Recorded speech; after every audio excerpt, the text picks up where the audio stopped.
Pose with the fans. Pose with the pose with the pose with the fans. Pose with the pose with the pose with the fans. Pose with the fans. Pose with the fans. Pose with the pose with the pose with the fans. Pose with the pose with the pose with the fans. Pose with the fans.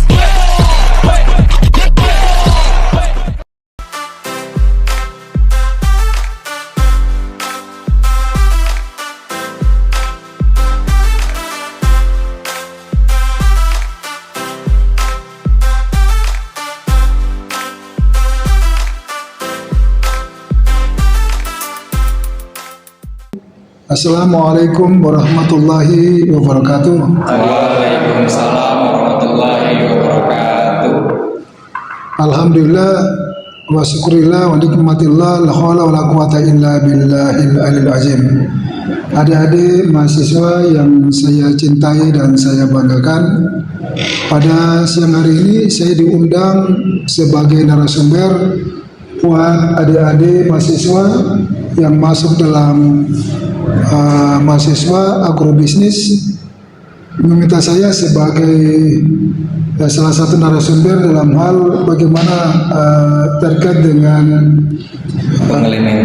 implementasi daripada sila kelima, yaitu keadilan sosial bagi seluruh rakyat Indonesia.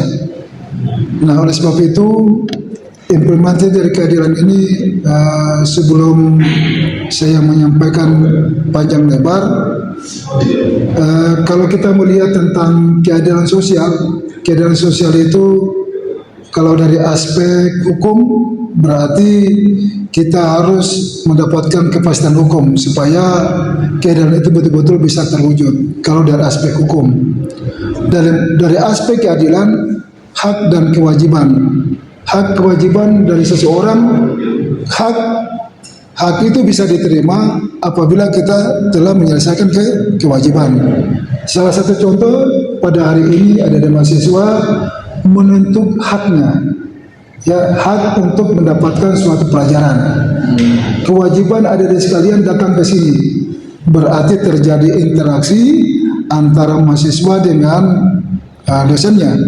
Sehingga di sini tentunya hak dan kewajiban ini harus terpenuhi, sehingga apa yang adik-adik terima dari dosen, lantas kemudian adik-adik menerima tentang pelajaran terkait dengan masalah Pancasila yang fokusnya kepada sila kelima, ya, lima keadilan, yaitu keadilan sosial bagi seluruh rakyat Indonesia. Jadi kalau kita berbicara masalah keadilan bagi seluruh bangsa Indonesia, berarti keadilan ini bukan saja kepada kita yang ada di sini, berarti keadilan merata di seluruh negara kesatuan Republik Indonesia. Nah, oleh sebab itu mungkin dari 48 orang ini ada yang mau ditanyakan, saya persilakan. Mungkin saya dulu, Pak. Menurut Bapak nih, bagaimana sih Pak sejarah perkembangan sila kelima dalam konteks kemerdekaan Indonesia ini, Pak? Kalau kita lihat dari rapat Dokritsu Jumbo Gosakai atau di rapat BPUPKI, ini kan sila ini tidak berdiri sendiri, tetapi sila ini berdiri secara komprehensif, artinya secara menyeluruh dari sila 1, 2, 3, 4, dan 5. Karena kalau hanya keadilan saja tanpa juga dibarengi dengan sila pertama, yaitu terkait dengan masalah ketuhanan yang Maha Esa, lantas kemudian setelah itu persatuan Indonesia, kemudian kerakyatan yang adil dan kemanusiaan yang adil dan beradab, kemudian persatuan Indonesia, kemudian kerakyatan yang dipimpin oleh 5 kebijaksanaan dalam permusyawaratan perwakilan. Jadi untuk sila ini tidak bisa berdiri sendiri, tetapi adalah sila dikatakan Pancasila itu harus betul-betul utuh, ya, utuh, yaitu harus poin 1 ada nilainya, nilai Pancasila, sila pertama, sila kedua, sila ketiga, sila keempat, dan sila kelima. Demikian. Mungkin ada yang lain yang mau ditanyakan? Tanya saja. Dari saya Bang, melihat di era zaman sekarang, Bapak sendiri melihat itu para Gen Z dalam hal implementasi sila kelima itu, apakah masih sama seperti masyarakat pemuda-pemuda di masa lalu Pak, dibanding masa sekarang? Kalau saya lihat dari Gen Z itu kan usianya kan dia masih kategori muda. Ya toh? Jadi melihat dari perkembangan zaman ini berarti kita lari kepada budaya. Budaya itu ada budaya-budaya lama dan budaya-budaya baru. Sehingga dasar hukum dari Pancasila itu adalah budaya salah satu Pancasila adalah budaya bangsa Indonesia. Kemudian kita kembangkan budaya apa yang kita lakukan ini. Jadi contohnya budaya-budaya malas jangan kita biasakan. Budaya ini, budaya-budaya dulu yang kita di SMA kita tanggalkan. Yang di SMA itu apa? Kita masih belajar yaitu kelas 1 sampai kelas 9. Kita masuk ke perguruan tinggi, berarti budaya kita itu kita rubah. Kita rubah yang tadinya itu kita masih di tingkat pendidikan dasar, kita sudah masuk di perguruan tinggi. Inilah budaya yang kita harus rubah. Jadi budaya ini ada sekalian contoh. Seperti dulu kalau kita polisi atau sebagai penegak hukum, kadang-kadang itu kita melakukan suatu penegakan hukum tidak sesuai aturan. Ya, kita memaksakan sesuatu. Ya, kalau sekarang tidak. Dari masalah Gen Z. Gen Z ini kan melihat dari aspek dulu budaya anak-anak dulu kan dia masih mungkin sifatnya konvensional. Konvensional itu maksudnya masih budaya-budaya lama. Kalian sudah masuk di budaya modern. Ada teknologi, itu ada sekarang ada AI, kemudian ada kuantum. Nah, nanti ada di semua belajar. Jadi pengembangan terkait dengan masalah budaya-budaya ini ya ada bisa ikuti. Contoh mungkin budaya yang ada di mana tinggalnya? Di Kapten. Di Kapten. Kalimantan? Di Kapten, Kapten Tengah. Kapten Tengah.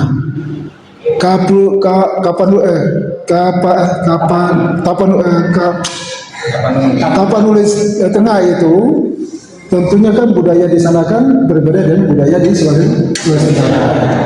Jadi oleh sebab itu ibu adik-adik bisa terapkan.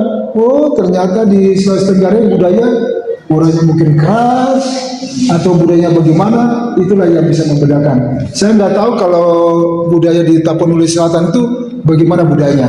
Kecuali saya datang ke sana sama juga dengan adik-adik. Nah, masalah budaya ini, jadi budaya ini nanti siapa namanya? Andri bisa menyesuaikan diri di budaya yang ada di Sulawesi Tenggara. Mungkin demikian ya. Mungkin ada lagi yang lain. Pokoknya semua harus bertanya.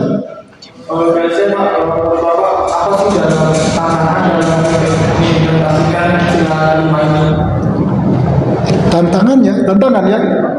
Tantangan dari implementasi sila kelima ini adalah kita kalau kita betul-betul tahu terkait dengan tadi saya sampaikan di pasal 2 Undang-Undang Nomor 12 Tahun 2012 bahwa perguruan tinggi itu harus berdasarkan Pancasila. Ya. Sehingga tadi yang ada sampaikan bahwa tantangan keadilan ini memang banyak pengaruhnya. Ya toh? Oleh sebab itu bagaimana supaya kita jangan sampai salah arah terkait dengan masalah tantangan keadilan ini. Oleh sebab itu kita pegang aturan. Ya toh? Aturan. Jadi kalau ada yang sudah pegang aturan, insya Allah ada tugas di pemerintahan, di mana saja ada akan selamat. Karena jangan sampai gara-gara dengan kita tidak adil, kita tidak pegang kekuatan atau dasar atau referensi, maka bisa sekali waktu kita akan bisa ditinggalkan oleh zaman. Zaman ini sudah berubah, ya. Zaman sekarang ini sudah terbuka. Atau saya bicara begini bisa didengar di Amerika sana. Ya itu ya, tantangannya keadilan. Jadi oleh sebab itu keadilan ini perlu kita tanamkan dalam kehidupan kita sehari-hari. Oke, lanjut sepatu si yang lain lagi yang bertanya.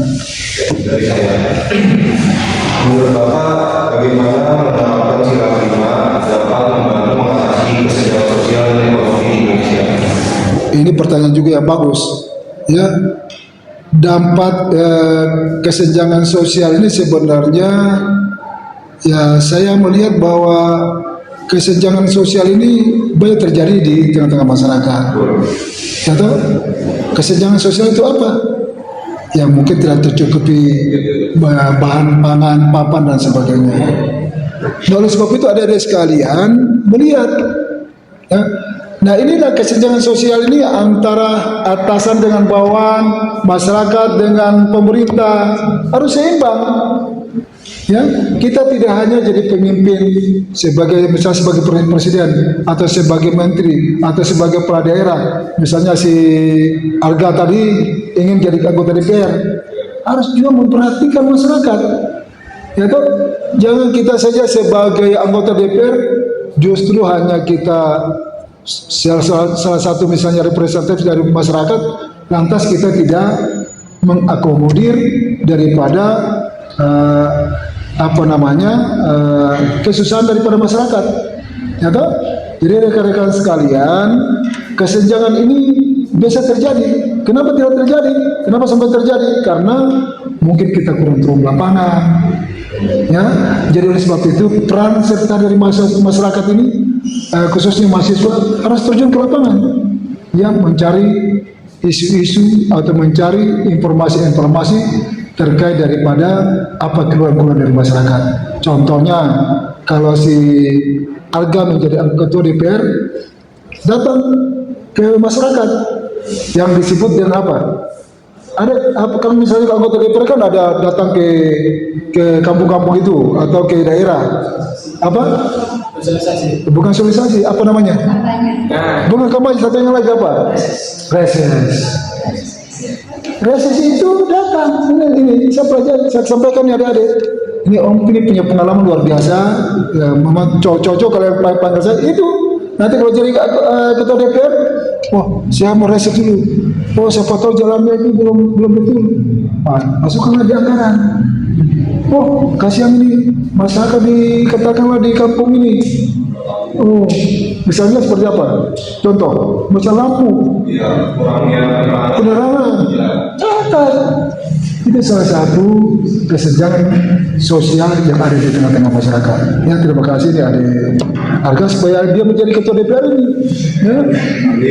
Nanti kalau catat Om Rafi, telepon saja. Om Rafi ada di mana? Jakarta. Mari sini dek, makan sama-sama saya. Jangan kau tamu saya nggak boleh. Itu karena kalian semua ini anak saya, anaknya Om ini, ya. Karena saya Om ini anaknya sudah IPDN, anak buahnya Kang Dedi, Kang Dedi. Kemudian anak saya di mana itu di daerah dia ini kan kawin dengan istri mantu saya itu orang apa? Tangerang Selatan. Tangsel, saya punya anak mantu. Nah, dia pramugari. Anak saya Akpol, anak boy Listio. Oke. Jelas ya? Coba telepon Om Rafi, saya mau ketemu. Boleh tak? Nah, itu. Ya. Oke. Boy harus tanya. Tanya lagi silakan. Menurut Bapak, dari pandangan Bapak sendiri, apakah sila kelima ini benar-benar sudah terlaksana di negara kita, atau hanya keadilan sosial ini hanya tertuju kepada orang-orang yang berkuasa, Pak? Karena melihat dari kasus-kasus yang ada untuk keadilan sosial ini terkadang runcing ke bawah tapi tumpul ke atas. Yang kayak terkadang ketika ada seorang nenek-nenek, kasus saya juga lupa itu kasus tahun berapa, cuma mencuri kelapa tapi hukumannya sangat berat. Tapi untuk keadilan sosial bagi koruptor itu sendiri, ya mungkin hukumannya itu sangat ringan, Pak. Bagaimana menurut Bapak, pandangan Bapak sendiri? Jadi kalau terima kasih pertanyaan tadi.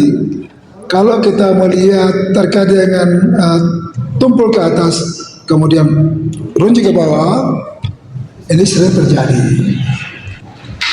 Adik-adik punya tanggung jawab ini sebagai mahasiswa, ya toh? Sebagai mahasiswa itu kan diciptakan bagaimana menciptakan ide-ide baru, atau kemudian melihat fenomena yang terjadi, ya seperti tadi yang tidak merasa adil yang di tengah-tengah masyarakat yang disampaikan tadi. Contohnya tadi, kalau terjadi seperti itu, apa yang harus dilakukan dengan zaman sekarang ini? Ya toh, media sekarang kan sudah tidak tertutup, pakai media sosial kan? Dikeluarkan, tidak apa-apa. Sepanjang kita viralkan itu deh untuk keadilan. Kadang-kadang ini kan kita tidak tahu, ada kejadian di di Kalimantan Selatan, kejadian macam ini hanya mencuri ayam, kasihan tautannya, atau mengambil saja kelapa, tautannya dia dihukum. Padahal orang mencuri besar bukan dihukum, justru dibebas dan dibebas hukumannya. Nah, oleh sebab itu, agar supaya tidak terjadi kesenjangan seperti ini, adik-adik sekalian, ini adalah bagian bagaimana supaya bisa menjunjung tinggi hukum ini terkait dengan tentang keadilan ini banyak terjadi, ya, supaya keadilan ini betul-betul bisa dirasakan, khususnya kepada mereka mungkin yang membutuh katakanlah keadilan yang lewat adik-adik ini, mahasiswa inilah. Jangan sampai kalian sudah kuliah di Unsultra, saya ketemu sama AKBP Rafiuddin, dia adalah mantan polisi, dosen lagi. Loh, ini tidak ada solusinya. Nah, adik-adik inilah yang punya ini, Pak, ada kejadian begini Pak, bagaimana solusinya? Bisa telepon ke saya. Karena nanti sambil mulai saya kan, telepon langsung. Nah, itulah karena ketidakadilan ini mungkin karena balas dendam, atau mungkin karena ada sesuatu. Keadilan itu sebagaimana yang saya contohkan, equality before the law. Kita semua sama di depan hukum. Jadi semua sama, tidak terlepas ini kalian semua. Jadi kalau kalian di depan hukum itu sama, tetapi betul-betul punya dasar. Jangan sampai adik-adik sekalian justru menyampaikan sesuatu tidak berdasar. Ya, contohnya, Pak, dia itu mencuri, belum tentu dia mencuri, mana buktinya? Ya, harus dilihat. Kan ada begitu, ada karena berita hoax dan sebagainya. Nah, jadi letak kesenjangan yang tadi ada disampaikan betul sekali sering kita rasakan atau kita jumpai di tengah-tengah masyarakat. Oke, silakan deh. Pak, izin bertanya, ya. Apakah Bapak pernah mengalami situasi Bapak yang tidak adil dan bagaimana cara Bapak menyikapinya? Pertanyaan luar biasa. Ya, saya rasakan. Saya udah pensiun, ya, AKBP, purnawirawan, doktor lagi. Saya rasakan. Saya ditipu 1,1 M. Ya, pernah saya rasakan, tapi saya tetap berjalan sesuai dengan koridor hukum yang berlaku. Saya rasakan sendiri deh, jangan emosi. Saya rasakan sendiri deh. Saya pernah ditipu anggota DPRD, sampai saat ini belum dibayar uang saya. Itu yang saya rasakan. Bagaimana caranya? Adik-adik perlu tanamkan, kalau adik-adik memberikan sesuatu harus ada bukti sebagai pegangan adik-adik. Saya rasakan. Tapi kalau ibu adik bilang katanya, Pak, dia itu si Arga itu diambil samping HP, mana buktinya? Contoh.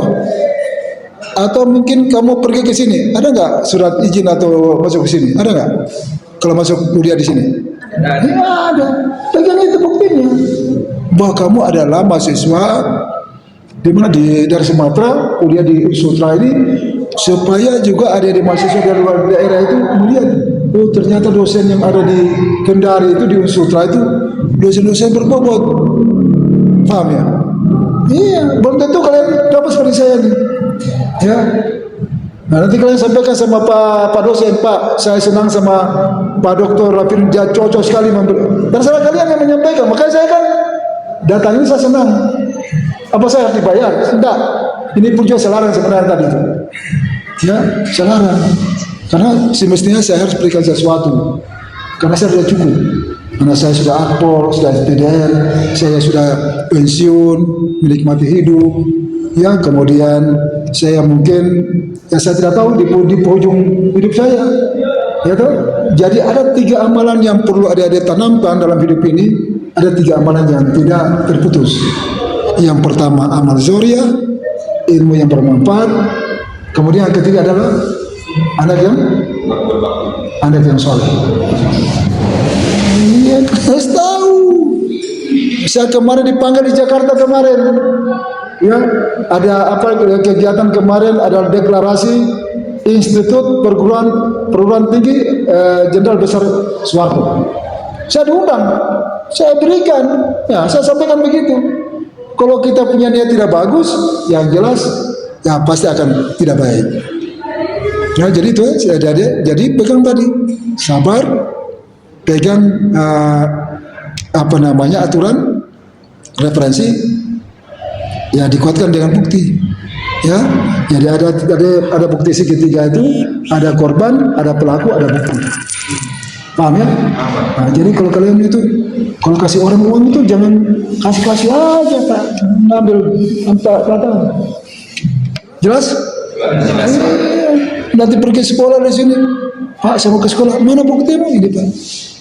Paham ya? Nah, mantap. Lanjut. Harus bertanya semua. Ya. Bagaimana Bapak bisa memaknai kata keadilan sosial Pak? Terus apa harapan Bapak pada Gen Z untuk bisa mewujudkan sila kelima itu? Luar biasa. Ini luar biasa pertanyaan ini. Gen Z ini kan harapan bangsa. Ya toh? Gen Z ini banyak fenomena yang terjadi. Ada kalau yang saya pada waktu saya ini kan doktornya adalah dokter narkoba. Itu yang dikatakan di narkoba itu adalah extraordinary crime, kejahatan luar biasa. Jangan sampai di Gen Z ini apa yang terjadi? Menggunakan penyalahgunaan narkoba. Ini yang terjadi, ya terjaga ini. Karena narkoba ini adalah bahaya laten. Ya, jadi oleh sebab itu untuk generasi Gen itu adalah kita harus upayakan Gen Z itu jangan lagi si Gen Z siapa namanya dia? Revalina.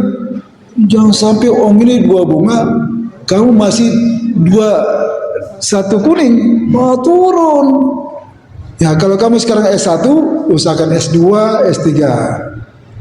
Ya kenapa om sudah selesai polisi masih kuliah lagi doktor, mengajar lagi? Karena dari kita, kalau dari Gen Z saya sudah malas-malas, dia saja macam ada apa namanya itu sampah berserakan. Wah itu bukan Gen Z. Peduli dengan lingkungan.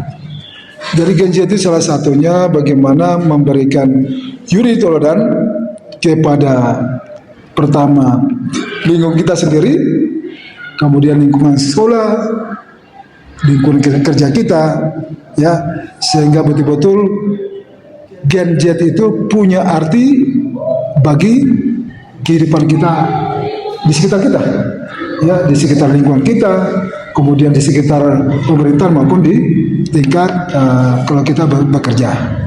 Jelas ya? Nah, oke, silakan. Baik, sebenarnya Pak, bagaimana cara sederhana yang bisa dilakukan untuk menerapkan sila kelima di kehidupan sehari-hari ini, dan apa pesan Bapak untuk kita semua dan teman-teman mungkin yang menonton terkait dengan sila kelima ini? Sederhana saja ya. Keadilan sosial ini berarti kita harus adil, seadil-adilnya. Arti sederhana itu misalnya adil, misalnya Pak, saya datang tepat waktu, tidak korupsi. Kalau korupsi kan berarti kan tidak adil. Kalau adil, tadi kan saya ditelepon pertama sama Bisa. Adil ini kenapa? Saya terjadi interaksi dengan individual, Pak, bisakah Bapak sebagai narasumber? Saya kan sebagai orang tua. Kalau saya sederhana tidak meladeni, kasihan saya punya murid si Rijal ini, apa? Izhar ini. Kan nanti Aziz bilang katanya, Bapak ini kok tidak adil, beda-bedakan dengan orang di... Itu sederhana saja. Padahal ada datang di sini kan menuntut nanti bilang, saya lihat itu di Sulawesi Tenggara kita minta tolong jadi narasumber saja, saya tidak bisa, harus saya dikasih uang. Ini, itu sederhana deh. Untung ada yang lapor orang, telepon saya. Kalau kena orang lain, berapa saya dibayar? Biasa begitu kan? Ya. Betul gak dia? Betul kan? Kau bersyukur gak kira-kira datang saya ini? Sangat-sangat. Makanya saya bilang, makanya tadi saya sampaikan, alhamdulillah wa syukrillah wa nikmatillah la haula wala quwata illa billahil azim. Kau tahu tanya ini artinya apa artinya? Jadi adik-adik bersyukur alhamdulillah. Ya nikmat itu ini yang diberikan oleh Allah Subhanahu wa taala itu bukan nikmat banyak nikmat. Nikmat kesehatan, nikmat sehat, nikmat 8 orang ini ketemu saya semua, saya dimintai untuk jadi narasumber. Ini kan suatu anugerah luar biasa. Apa yang saya ambil di sini? Ilmu yang bermanfaat. Ya toh? Ilmu yang terputus adalah amal zuriyah, ilmu yang bermanfaat, anak yang saleh. Mudah-mudahan ada dari semua ini jadi generasi saya selanjutnya dan mendoakan saya juga. Mudah-mudahan para Fiudin, Bapak sehat, biasa ya, nggak benar malah saya, biasa Om, Pak Rafi, di mana sekarang, bagaimana keadaan Bapak? Itulah terjadi interaksi sosial di antara kita semua. Jangan terputus ya. Dan saya senang ini ada dari mahasiswa sampaikan kepada dosen-dosen yang lain, Pak, terserah kalian mau nilai siapa, mau nilai saya juga 1 tidak apa-apa, mau nilai saya seperti Prabowo yang dinilai oleh Pak Anies 11, silakan. Mau kasih nilai saya berapa, nanti saya tukas. Ya, nanti kasih tahu Ibu Hajirani, Pak. Nanti kau sampaikan, waduh, saya berikan penjelasan Dede. Jadi bukan saya jelaskan tidak punya teori, saya punya ilmu terlalu banyak. Ya toh? Makanya kenapa sampai saya sampaikan lagi terkait dengan masalah ilmu-ilmu, terkait dengan masalah bahasa-bahasa yang saya sampaikan tadi itu kan saya sudah lewati deh. Itu jadi sederhana saja tadi adik sekalian. Jadi kita berikan toleran kepada orang lain. Contohnya kalau yang benar itu adalah benar, yang salah itu adalah salah. Itu adalah letak kesederhanaan daripada kalau kita menghayati ya terkait dengan masalah sila keadilan sosial bagi seluruh rakyat Indonesia. Bisa difahami? Nah, ada lagi yang bertanya yang terkait dengan masalah ini? Mungkin ada yang masih unek-unek, sampaikan. Nah, saya ingin studi kasus Pak. Ini seorang mahasiswa yang kemarin sempat viral, namanya Argo, mahasiswa hukum UGM. Nah, yang menabrak itu anak direktur guru. Nah, dalam sebutan hukum ada yang namanya itu via Sailum, yang dimana keadilan harus ditegakkan meskipun lagi untuk penerapan sila kelima itu keadilan sesuai dengan Pak. Nah, sebelum berita itu viral, penegak hukum tidak ada memberikan tanggapannya, sehingga muncul stigma di masyarakat, apakah sila kelima itu hanya pajangan atau tunggu viral dulu baru dapat keadilan? Bagaimana tanggapan Bapak? sekarang kan media kan sudah berubah, ya toh? Ini kan sudah diviralkan. Tapi mungkin kalau saya, anggapan saya, mungkin nanti tanya di Google tentang kasus itu. Kalau sudah diviral, pasti ada tanggapan dari pihak yang berwajib. Saya yakin pasti. Kalau tidak ditanggapi, berarti negara ini tidak adil. Kan negara dibentuk ini kan untuk bagaimana bisa mensejahterakan seluruh bangsa atau seluruh rakyat Indonesia. Itu jadi keseimbangan antara masyarakat. Nah, pemerintah ini kan kepolisian, ada tentara, ada mulai dari eksekutif, legislatif, yudikatif. Ya, jadi ini eksekutif, legislatif ini yang punya peranan. Yang mengadili adalah yudikatif, adalah pengadilan. Nah, jadi kalau macamnya seperti itu, ya tugasnya adik-adik mahasiswa saling memberikan informasi bagaimana deh. Kita viralkan saja deh, tapi harus ada dasar. Paham kira-kira? Bagus sih pertanyaannya. Ini kan kejadian. Apanya kejadian saya dapatkan begini? Karena dilaporkan tidak ini, viralkan, sudah selesai. Nah, nanti saya suruh kalau macam saya punya kasus yang ini tidak terselesaikan, saya suruh si Arga, kau viralkan, saya bertanggung jawab. Mampu tidak? Nah itu. Siapa suruh? Para Fiudin. Kau di Jakarta, ya kan? Bisa. Biasa. Siapa yang biasa viral di sini? Viralkan sesuatu. Siapa yang pernah alami? Katakanlah misalnya yang tidak benar ini, yang tidak adil, kita viralkan saja.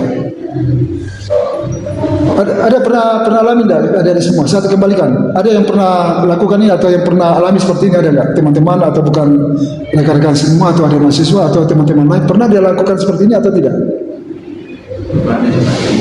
Ada Kalau waktu demo di Jakarta jadian teman saya ada yang mungkin nyebarin sesuatu yang yang tentang pelindasan. Afan. Jadi seperti kirim juga, kirim ke WhatsApp, jadi itu viral apa itu? Itu kamu yang kirim? Pernah? Teman saya, teman di grup saya. Ya. Itu kalau tidak diviralkan itu Pak, media. Karena kalau jangan sampai dibiarkan. Ya, kadang-kadang kan kita sibuk urus orang lain, tahu-tahunya kewajiban kita sebagai aparat penegak hukum, ya toh tidak adil menyikapi hal itu. Ya ada. Nah, jadi tugasnya mahasiswa ini ada mahasiswa. Oleh sebab itu, mahasiswa ini bukan hanya jadi pajangan. Makanya ini mahasiswa itu wajib mengikuti pendidikan Pancasila di pasal 2 Undang-Undang Nomor 2 Tahun 2012 menjelaskan bahwa Pancasila, saya baca langsung. Ini kan sudah jelas ini bahwa sistem pendidikan tinggi di Indonesia harus berdasarkan Pancasila. Yang implementasi sistem pendidikan tinggi di Indonesia harus terus mengembangkan nilai-nilai, ya nilai-nilai Pancasila, kemudian dalam berbagai segi kebijakan dan menyelenggarakan mata kuliah pendidikan Pancasila secara sungguh-sungguh dan bertanggung. Ini kita sungguh-sungguh ini, bukan main-main saya datang ini. Ya, kira-kira bisa dipahami kira-kira ini? Siap, bisa Pak. Mungkin ada lagi yang bertanya karena jangan sampai terlalu lama. Kalau ada yang bertanya, ada unek-unek sampaikan aja. Izin, mungkin dari saya pertanyaan untuk Pak. Ya. Berikan kami motivasi Pak buat agar bisa memajukan bangsa yang lebih baik ke depannya Pak. Izin. Terima kasih. Salah satu motivasi yang adik-adik bisa lakukan untuk ke depan, yang jelas kalau adik-adik punya niatan baik dalam berbuat sesuatu, insya Allah ya kegiatan kita tidak usah dulu kita dinilai oleh orang lain, tetapi yang penting nyawa itu kita, ya tergantung dari kita punya niat. Kalau niat kita baik, insya Allah akan baik. Ya contoh, saya berikan contoh. Kalau niat kita mau mencuri, kira-kira pasti mencuri tidak? Bisa tiga, tergantung dari kesempatan. Oleh sebab itu, saya berikan suatu motivasi ini. Kenapa? Kita bekerja dulu. Jadi apa yang diistilahkan, janganlah kita mengharapkan apa yang diberikan negara oleh kita kepada kita, tetapi apa yang kita berbuat untuk negara yang kita cintai.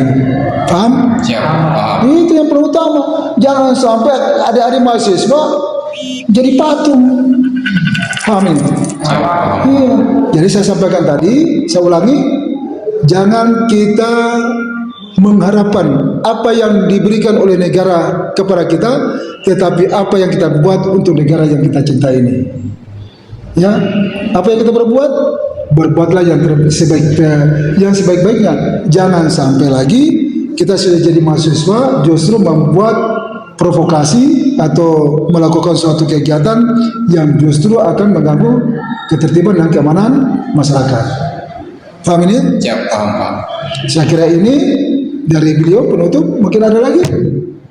Mungkin sudah, mungkin pertanyaannya masih banyak Pak, tapi mungkin karena waktu kita yang terbatas, kita akhiri saja dulu Pak. Ya.